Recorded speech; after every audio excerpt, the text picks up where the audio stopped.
Thank you. So this will take I think 2 hours. इसको हटाना है.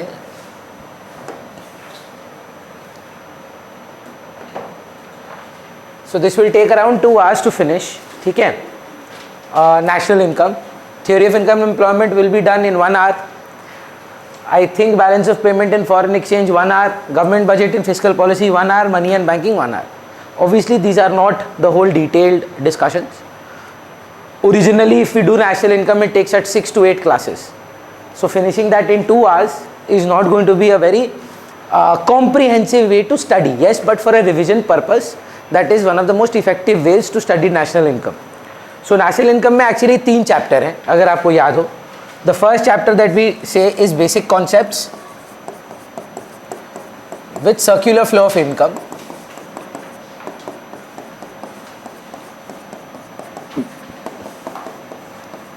जिसमें 2, 3 एंड 4 सेक्टर तीनों हैं.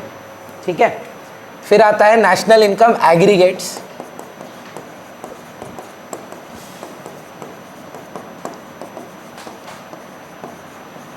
and last the biggest chunk of the chapter which will take maximum 50% of our time of national income is measurement.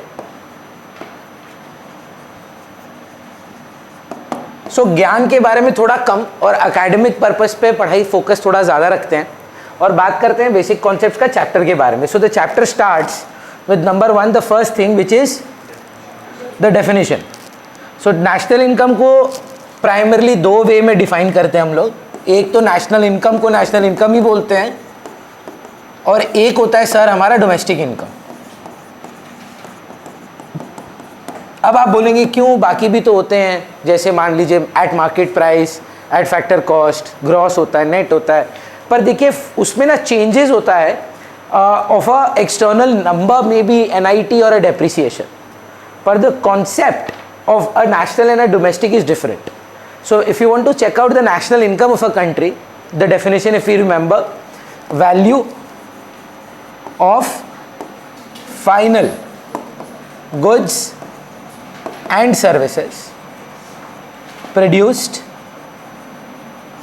by normal residents whether operating domestic, whether operating within or outside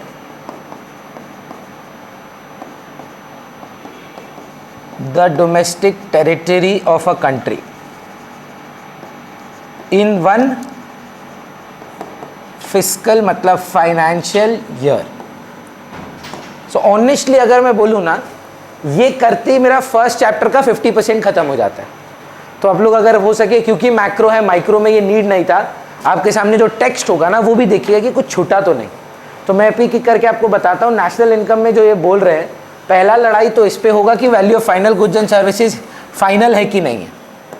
so how do you identify, क्योंकि रचित अगर आप board papers solve कर रहे हैं, हमसे इतना ये सब सवाल भी पूछा जाता है. The following whether they are final goods and services. So we say that everything that the consumer is buying which is not second hand is final. So from your mobile phones to your jewelry to your locker to every single thing that you have bought, whether it is durable or whether it is perishable, if you have bought it as a final product, it is final goods and services. तो household sector का everything final है ना. अब firms के लिए एक बारे में ना बात कर लीजिए. firms जो खर्चा करते हैं, जैसे Yashvi right now we are a little academical, तो हम लोग को ये समझना है कि फर्म्स खर्चे क्या क्या करते हैं और उन्होंने इसको क्या वेज में तोड़ा है. तो उन्होंने बोला फर्म्स का खर्चा होता है प्रोड्यूसर गुड्स पे. Now producer goods can be divided into 2 parts, single use producer goods और दूसरे ड्यूरेबल प्रोड्यूसर गुड्स, जिनको हम कैपिटल गुड्स बोलते हैं. कैपिटल गुड्स को अगर आप अकाउंटेंसी के पर्सपेक्टिव से सोचे is nothing but assets, and single use goods मतलब जैसे रॉ मटेरियल. सो इंटरमीडिएट कंजम्पशन बन गया वो. तो सिंगल यूज अपना प्रोड्यूसर गुड्स जो है, अमृता क्या है आप समझ पा रहे हैं, रॉ मटेरियल है, वो इंटरमीडिएट कंजम्पशन है. तो हाउस होल्ड का सब कुछ फर्म्स का सिर्फ capital formation, only the expenditure the firms are doing in the business as assets. तो अगर आप मेरे से पूछे कि भैया ये जो आप खरीदे हैं ये आपका फाइनल कंजम्पशन है कि नहीं, बिल्कुल है, लेकिन जो इलेक्ट्रिसिटी का बिल भर रहा हूं ना वो इंटरमीडिएट कंजम्पशन है। So final goods and services समझने के लिए हम लोग को पहले तो एक हाउस होल्ड का सब कुछ देखना है, every single thing that we are purchasing. Firms का क्या देखना है, एसेट्स। गवर्नमेंट भी होता है एक सेक्टर। सो गवर्नमेंट जो भी आपको सर्विस दे रहा है, गुड्स एंड सर्विसेज बना के दे रहा है, आईपीएस आईएएस ऑफिसर का, हाँ ना मैं जवाब दी, उसका सैलरी कौन दे रहा है, गवर्नमेंट दे रहा है। आप दे रहे हैं, गवर्नमेंट दे रहा है। तो गवर्नमेंट का जो ये पेमेंट हो रहा है उससे गुड्स एंड सर्विसेज प्रोड्यूस हो रहा है कि नहीं, इसका कंजम्पशन कौन कर रहा है, हाउस होल्ड, है ना। हाउस होल्ड आपको यहाँ कलेक्टर साहब के पास जाना होता है अपना कुछ ठीक कराने के लिए, एटसेट्रा एटसेट्रा। सो पॉइंट क्या है भैया, गवर्नमेंट भी फाइनल गुड्स एंड सर्विसेज करता है। मैं ये क्यों बोल रहा हूँ, क्योंकि एक क्वेश्चन आता है हमारे एग्जाम्स में, वेदर इट इज इंक्लूडेड और not included, and we have studied that transfer payments are not included. So in the eyes of students, any expenditure that the government is doing for administration, they think it is transfer payments. Who is working for free? Is the IAS officer working for free? So how are you calling it transfer payment? So transfer payment will not mean that you are giving salaries to your office staff. Government also does final goods and services. Nabanna में अगर आप 20,000 employee है, charity है क्या, final goods and services में जाएगा कि नहीं जाएगा, उसका सर्विस तो हम उठा रहे हैं। So first point to differentiate between final goods and services and intermediate consumption, everything that the household is doing is final. Firms का capital formation is final. Government का expenditure, obviously not transfer payments, government का expenditure on administration services is also final goods and services, क्योंकि inventory तो capital formation का ही part है, दोनों को मिला देते हैं ना, gross fix capital formation plus change in stock. पर हमसे चेंज इन स्टॉक आता है, स्टॉक परचेज करना नहीं आता है। So it is the closing stock that we include but not purchase of stock. Purchase is intermediate consumption. Is that first part जहां पर आपको झगड़ा हो सकता है आपका एग्जाम में, फाइनल है कि इंटरमीडिएट है, ये पहचान के बताओ, कोई दिक्कत नहीं है सर। हाउस होल्ड गाड़ी खरीद रहा है, ये क्या है, फाइनल है। बिजनेस है, बेचने के लिए नहीं, यूज करने के लिए एसेट के तौर पे गाड़ी खरीद रहा है, ये भी फाइनल है। एक कार डीलर कार खरीद रहा है, इंटरमीडिएट है। ये याद रख पाएंगे ना आप। चौथा सेक्टर बोलता है, वो क्यों नहीं बताते आप रेस्ट ऑफ द वर्ल्ड का, लेकिन रेस्ट ऑफ द वर्ल्ड में है कौन, हाउस होल्ड और फर्म्स। या तो एक्सपोर्ट करने वाले लोग या इंपोर्ट करने वाले लोग, और तो कोई है नहीं। उसमें है कौन, या हम हैं या फर्म्स है, और फर्म्स और हम लोग का तो बात हम कर ही चुके हैं। सो फर्स्ट थिंग जो आपका पहला लड़ाई होता है, wheat flour bread, where wheat and flour would be considered intermediate consumption and bread is the final product. हमको final लेना है, we have to take the final product, that is why we start with the value of final goods and services. Second, इस पर produced, मैंने एक छोटा सा 15 minute का वीडियो भी बनाया था, आप लोग अगर देखें, वेरी गुड, नहीं देखे तो अभी रिवाइज कर लीजिए कि कौन कौन सी चीज प्रोडक्शन के दायरे में गिरती है। What do you think is not production and what do you think is production? So David, आप पहले मेरे को बताएं कुछ आइटम्स जो नॉट इंक्लूडेड हैं, जो भी आपके मन में आ रहा है बोलो। लॉटरी इनकम, अच्छा हमको ना वो पूछेगा क्यों, आप क्या लिखोगे, आप बस ये लिखोगे क्योंकि प्रोडक्शन नहीं हो रहा है, ये लिख के आओगे हिंदी में। इनकम तो आ रहा है भाई, टैक्स भी भरते हैं इस पे 30% का। लॉटरी इनकम कैलकुलेट करना इम्पॉसिबल है, एकदम गलत आंसर है sir. This is a windfall gain. बोल मत दीजिएगा, घर पे छापा मार देगा इनकम टैक्स का कि कैलकुलेट करना पॉसिबल नहीं है किसको कितना इनकम मिल रहा है। हर एक लॉटरी इनकम टैक्स होती है। केबीसी पे जाते हैं, वहां पे 30% काट के आता है। Every single lottery income is taxable at the highest tax slab. So lottery income is not calculated in national income because there, as he said, there is no production. However, it is only a windfall gain. हवा से आके पैसा गिर गया। हाँ, transfer payment भी है, पर अब अगर जस्टिफिकेशन देगा तब आप उसका वर्ड यूज करेंगे विंडफॉल गेन। फिर और क्या नहीं लेते हैं, sale of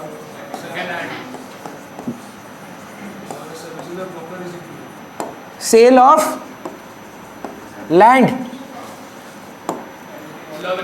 cell and purchase of securities. However, any brokerage on these three or commission is included. भाई सर्विस दिया है वो, land first hand second hand नहीं होता है, याद रखिएगा ये बात. एनीथिंग लैंड परचेज सेल आता ही नहीं है, ठीक है. और आप बोल रहे हैं लव एंड अफेक्शन नहीं लेना है, इसका वैल्यू नहीं निकाल सकते हैं debit. Anything done out of love and affection, illegal goods. और कुछ जो नहीं लेना है, इंटरेस्ट ऑन नेशनल डेट या interest on any public borrowing or any unproductive loan. Medha, have you ever used a credit card? हाँ, घर पे. For what have you used? What have you purchased? Clothes. So when you have paid back with interest, suppose, should that interest be included in national income? Because the credit card company made money, right? आप जानते हैं ना how credit cards works. If you have an HDFC bank का credit card, so you sign for 20,000 and if you don't pay on time or take a 1 month credit from them, you'll have to repay maybe 23,000, 22,000 rupees के आसपास. So 2,000 rupees they make money. So they are making profits. Should we take that into national income? Why? Answer is correct. You should not. Because you only took it for consumption purpose. It was an unproductive loan. Unproductive का मतलब बुरा नहीं है देखिए, पर production के लिए नहीं है. तो कोई भी लोन हाउस होल्ड ले, उस पर जो इंटरेस्ट आता है हम वो इंटरेस्ट को अनप्रोडक्टिव मानेंगे, क्योंकि लोन कंजम्पशन पर्पस के लिए था. यही कारण है इंटरेस्ट ऑन नेशनल डेट भी नहीं आता है. हॉबीज में अगर आप कुछ बनाते हैं, मान लीजिए आप किचन गार्डन में वेजिटेबल उगाते हैं, ये नेशनल इनकम में नहीं आएगा. आप बोलेंगे नहीं प्रोडक्शन हुआ, ये हुआ, वो हुआ, पर ये लव एंड अफेक्शन की कैटेगरी में चला जाता है, तो इसलिए हम इसको नहीं लेते हैं. तो फिर लेते क्या क्या है, कुछ स्पेसिफिकली जो मतलब सुन के लगे नहीं जाए. बोल रहा है कि value of goods produced for self consumption. Farmer ने कुछ उगाया पर खुद खा लिया, क्या फर्क पड़ता है, उगाया, नेशनल इनकम पे लीजिएगा. Value of rent of owner occupied house. आप घर पे रहते हैं, भाड़े का नहीं है, घर आपको सर्विस दे रहा है कि नहीं दे रहा है, चाहे रेंट लेने वाला कोई नहीं है, नेशनल इनकम में हम ये लेते हैं. एक डाउट है, आप जैसे बोले अभी हम लोग कोई वेजिटेबल उगाते करते हैं, तो ये तो ये हो गया वैल्यू ऑफ गुड परचेज. आप किसान हैं, तो आप में और किसान में अंतर क्या है?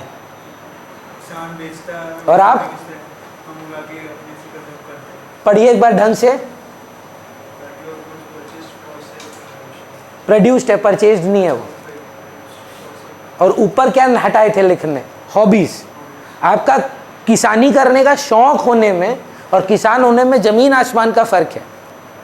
आप MF हुसैन हैं, आपका काम है पेंटिंग बनाना, और दूसरा है आप घर पे ऐसी ड्राइंग बनाते हैं, ये तो गधा उस पर घोड़ा मजनू भाई का, और बोलते हैं कि ये पेंटिंग का वैल्यू 10 करोड़ रुपया है, नेशनल इनकम में आना चाहिए. नहीं हो सकता, ये आपका हॉबी है. हॉबीज़ का कोई वैल्यू नहीं सेट कर सकता. तो आप किचन गार्डन में, मेरे को भी बहुत शौक है, अगर मेरे घर में आप देखेंगे भिंडी, आलू, ये सब चीज़ का पौधा लगाया हुआ है, नेशनल इनकम में नहीं लिया जा सकता, क्योंकि हम कोई किसानी नहीं करते. प्रोडक्शन है, but that is as a hobby.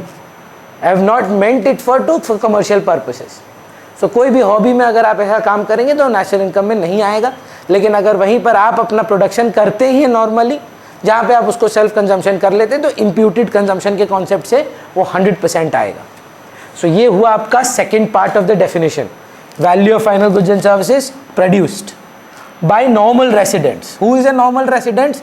Anybody who has a economic interest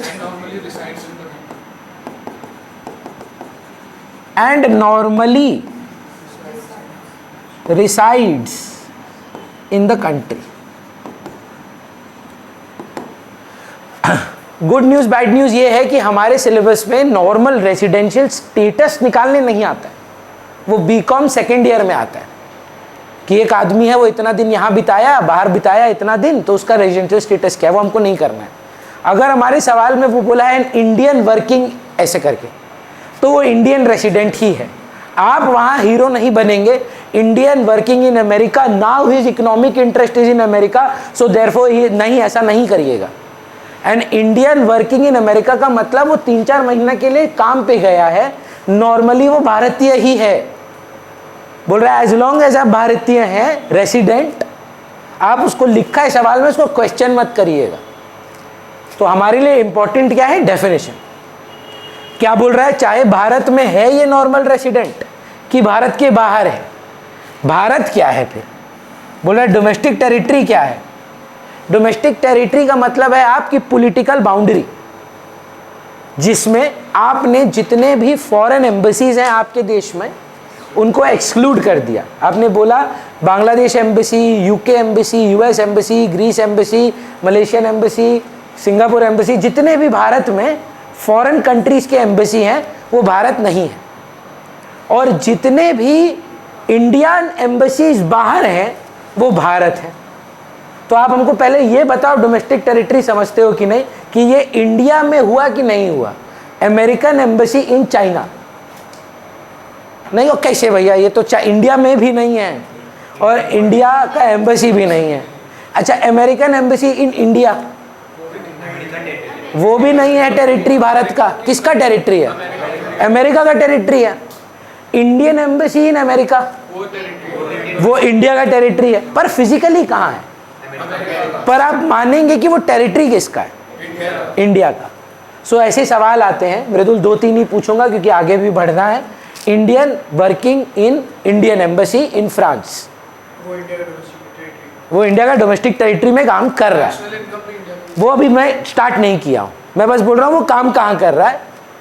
तो उसने बोला वो भारत में काम कर रहा है। Indian working in the French embassy in India, ये इंडिया का डोमेस्टिक टेरिटरी में काम नहीं कर रहा है, चाहे भारत में ही, कोलकाता में ही क्यों ना हो, पर एज पर डेफिनेशन ये एक्सक्लूसिव है, इसको हटा दिया गया है। अब जो चिराग बोला वहीं से हमारा फाइनल कंक्लूजन आता है। अगर आप जस्ट बुक देखें, नेशनल के बाद डोमेस्टिक को एक्सप्लेन किया है। See as a teacher national income sounds very nice, but as an Indian और as a person living in a country, national income is very hypothetical. You can't reality में check how many people are still Indians and they are working abroad. So there are two concepts of reality. Number one, look at the domestic income. What is the domestic income? The same definition, where the concept is value of final goods and services produced within the domestic territory. बोल रहे आप कौन है, हमको नहीं फर्क पड़ता। आप बांग्लादेश से आए हैं, आप वेस्ट बंगाल से हैं, आप ओरिजिनली कहाँ से हैं, हमको कोई लेना देना नहीं है। आज छुट्टी मनाने आए हैं, आपका काम इधर सेट हो गया है, आपने इधर विवाह कर लिया किसी के साथ और आपको मिल गया यहाँ का रेसिडेंशिप, हमको मतलब ही नहीं है। As long as it is being produced in our country, in our territory, it is our domestic income. So हमारे सिलेबस में हमसे पूछा जाता है किसका डोमेस्टिक इनकम है और किसका नेशनल इनकम है। डोमेस्टिक इनकम जानने के लिए आपको सिर्फ एक ही चीज देखना है, वेयर। नेशनल इनकम देखने के लिए आपको सिंपल हु, बहुत ही आसान। पहले इंसान को डिफाइन करिए, वो कौन सा इंसान है, इंडियन है, फ्रेंच है? डोमेस्टिक इनकम का बात नहीं कर रहे हैं, इसीलिए तो पूछ रहे हैं। अच्छा, डोमेस्टिक का बात कर रहे हैं। हाँ, तो टेरिटरी किसका है? तो डोमेस्टिक इनकम किसका है? फ्रांस का। उसका क्वेश्चन है अ पर्सन, इसको भी टैकल करते हैं अभी। A person working in the French embassy in India. First question, where is as per definition this, in India और in France? This is French territory, so this becomes France's domestic income. Now a question arises, who is this person, whose national income? So council बोला, I will never give you a person, but if I give you a person, consider it or assume it to be the local of the home country. तो कहां पे था French embassy? In India. ज्यादा probability क्या है? वहां का वो पर्सन कौन होगा? इंडियन होगा, है ना। अगर आप कोई भी बाहर टूर किए हैं, फॉरेन टूर किए हैं, तो जब आप कोई एम्बेसी में जाते हैं वहां भारतीय लोग ही बैठे रहते हैं, 3-4 बाहर के लोग आते होंगे ओवरसी करने के लिए। सो अगर कुछ नहीं बोले, यह अजम्पशन है कि अगर कुछ नहीं बोले तो होस्ट कंट्री का ही आदमी होगा, यह अजम्पशन है, पर ऐसा होगा नहीं। They will specify. जल्दी से जल्दी बताइए ये किस देश का डोमेस्टिक, किस देश का national? A Japanese working in Indian embassy in France. India का डोमेस्टिक, जापानीज का नेशनल। बस खत्म बात। Japanese national, a Japanese working in the Indian embassy in France. अबे इन कहीं पर भी हो ये एम्बेसी, इंडियन एम्बेसी आते ही आपका माथा घूम जाना चाहिए इंडियन डोमेस्टिक टेरिटरी। जापानीज सुनते ही आपका नेशनल हो जाना चाहिए था जापान। वो इन होनोलुलु हो कि इन मिटिया ब्रूज हो, क्या फर्क पड़ता है? It doesn't matter because that territory is India. So in which country is that territory, it is irrelevant. सोच के आंसर करिएगा। A man Indian working in French embassy earned lottery income of 5 crores, which whose domestic income, whose national income?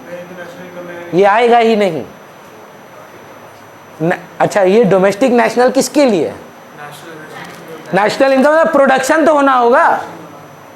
जब national income में production ही नहीं आया, ये वाला criteria ही नहीं फुलफिल हुआ, तो किस चीज का आप बोल रहे हैं जिसका डोमेस्टिक, इसका नेशनल? ये सब ट्रिक्स पे प्लीज याद रखिएगा, इंपॉर्टेंट है। Last but most important, what if it's a company? David, profits of an Indian company in France. Adani के फ्रांस में कुछ ब्रांचेस हैं, प्रॉफिट कमाया है उन्होंने। आंसर आप ही करेंगे, यही ट्रिक है। इंडियन कंपनी इन फ्रांस, जगह कहाँ है? फ्रांस। डोमेस्टिक किसका? बट डोमेस्टिक फ्रांस का। अभी बोला जगह कहाँ है? फ्रांस। डोमेस्टिक किसका? इंडिया कैसे हो गया? जगह किसकी है? तो किसका डोमेस्टिक इनकम? कंपनी किसकी है? इंडियन। तो रेजिडेंशियल स्टेटस सिर्फ इंसान का नहीं होता है, कंपनी का भी होता है। So as long as it is Indian, company और पर्सन, नेशनल हमारा है। जगह जिसकी है उसका डोमेस्टिक है। ये है आपका first 50% of the first chapter, basic concepts. इसके बाद आपका स्टार्ट होता है सर्कुलर फ्लो ऑफ इनकम। तो सर्कुलर फ्लो ऑफ इनकम करने से पहले 2 कॉन्सेप्ट्स और हैं, money flow versus real flow, और stock concept versus flow concept. इसमें ना बहुत बच्चों को दिक्कत भी होती है कि क्योंकि कई बार आइडेंटिफाई करने भी आता है कि ये चीज़ स्टॉक कॉन्सेप्ट है कि ये चीज़ फ्लो कॉन्सेप्ट है। मेधा आंसर करेंगे अभी। मेधा, स्टूडेंट्स एज ऑन 22 फरवरी 2023, मेरे, ये स्टॉक कॉन्सेप्ट है कि फ्लो कॉन्सेप्ट है?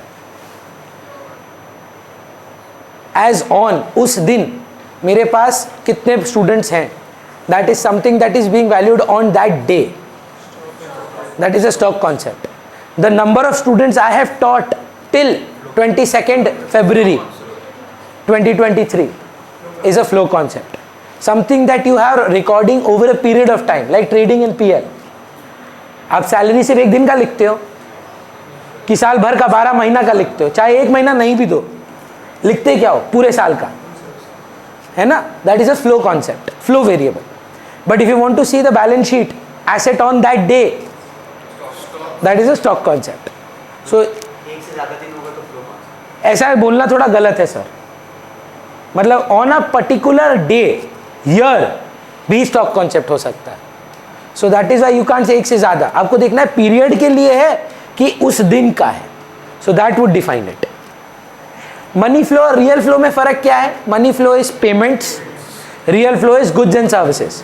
सो जब गुड्स एंड सर्विसेज का फ्लो होता है उसको हम लोग रियल फ्लो बोलते हैं, और जब पैसे का लेन देन होगा तो हम लोग मनी फ्लो बोलते हैं।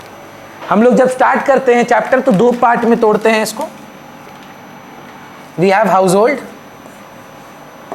And we have firms.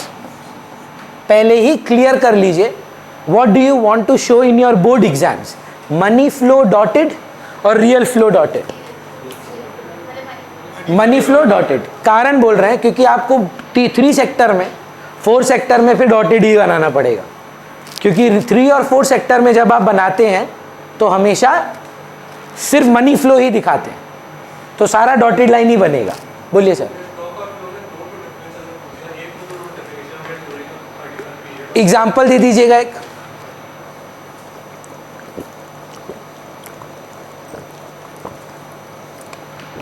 तो मोस्ट इंपॉर्टेंट क्वेश्चन तो पूछना ही भूल गए Chirag. National income is a but flow की stock.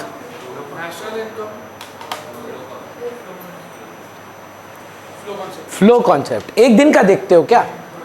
National income over a period of time fiscal year definition में है ना। So be careful with this.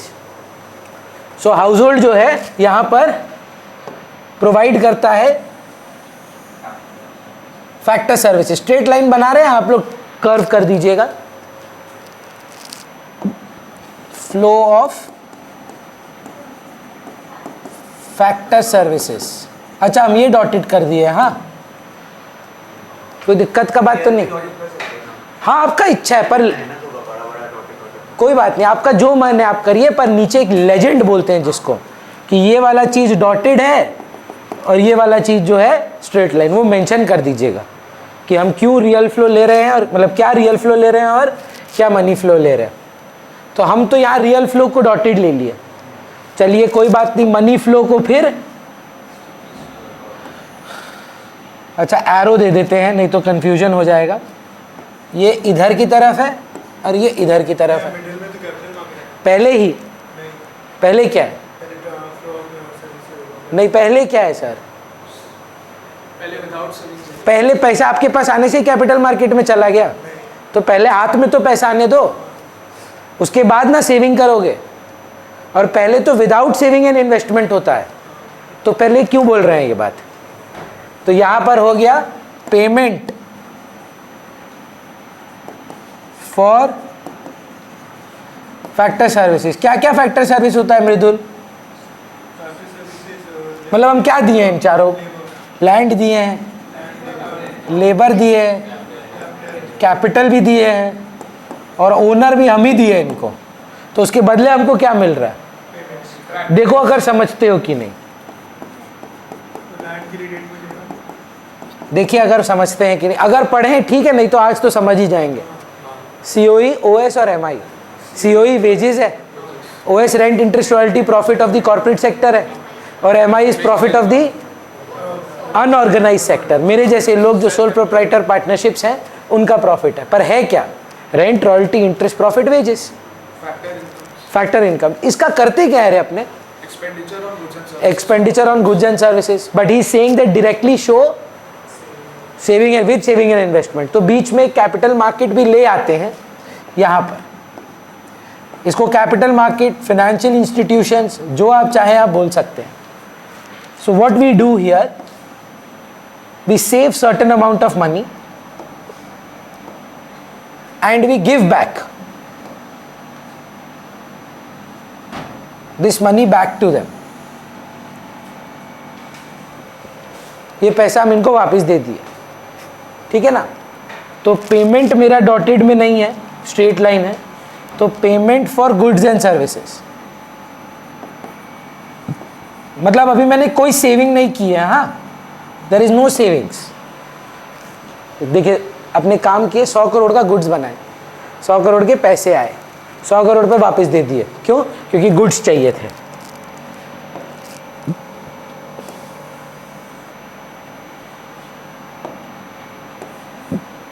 Flow of goods and services. बीच में यहीं पर अगर आप चाहें तो कैपिटल मार्केट्स का डील कर सकते हैं। हाउस होल्ड कुछ सेव करेगा, और यही पैसा अगर हम लोग एडवांस कर दें फर्म्स को तो वो इन्वेस्टमेंट है।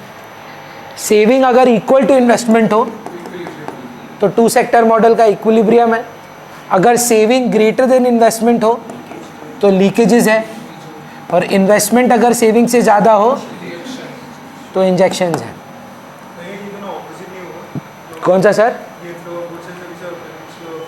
क्यों? हम लोग तो फैक्टर सर्विसेज को डॉटेड से दिखा रहे हैं, और पेमेंट्स को बोल्ड लाइन से, पेमेंट से तो अंदर रहता है ना, मतलब ये ऑपोजिट ऐसे सर्कल बनाएंगे तो पेमेंट से अंदर रहेगा।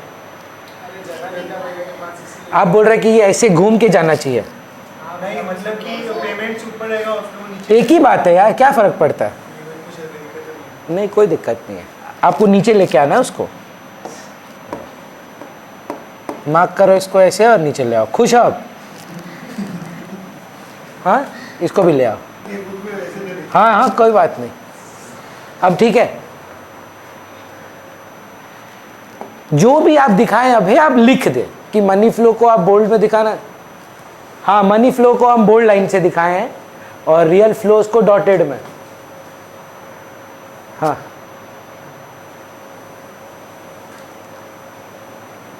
जी नहीं नहीं ये मनी फ्लो है। हाँ चलिए अब बात करते हैं 3 सेक्टर मॉडल का। तो सर फिर से अगर हम बात करें यहाँ पर गवर्नमेंट सेक्टर आ गया, एक हाउस होल्ड सेक्टर आ गया और ब्लू ही में रख देते हैं फर्म्स को। ये वाला क्या था? Flow of goods and services. इसके बदले क्या आता है निहाल? पेमेंट्स आता है। इसका करते क्या आप?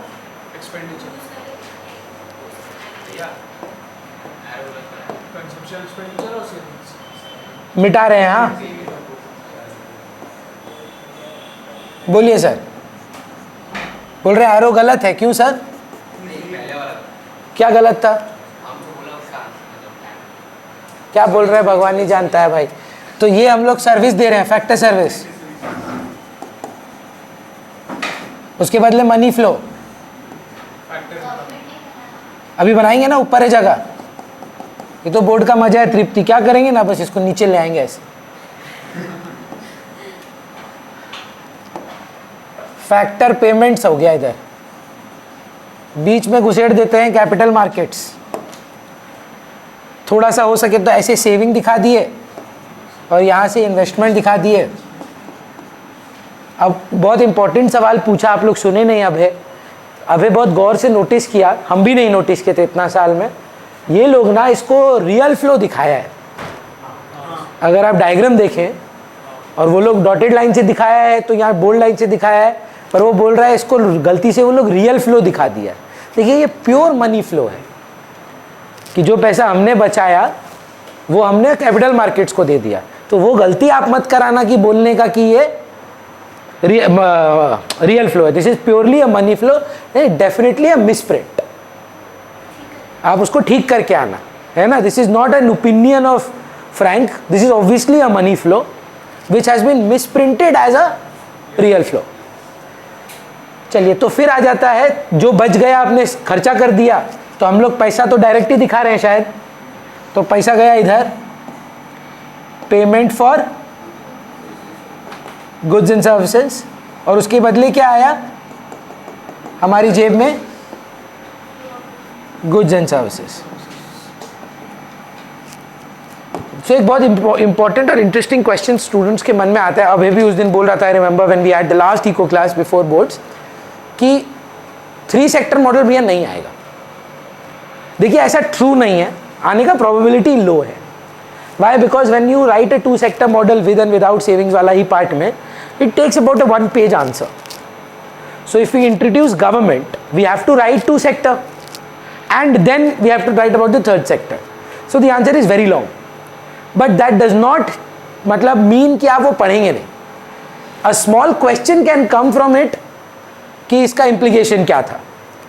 So maybe you don't get the 3 sector model as a diagram and explanation, but you can get questions from there. So whenever they are asking this, हम लोग क्या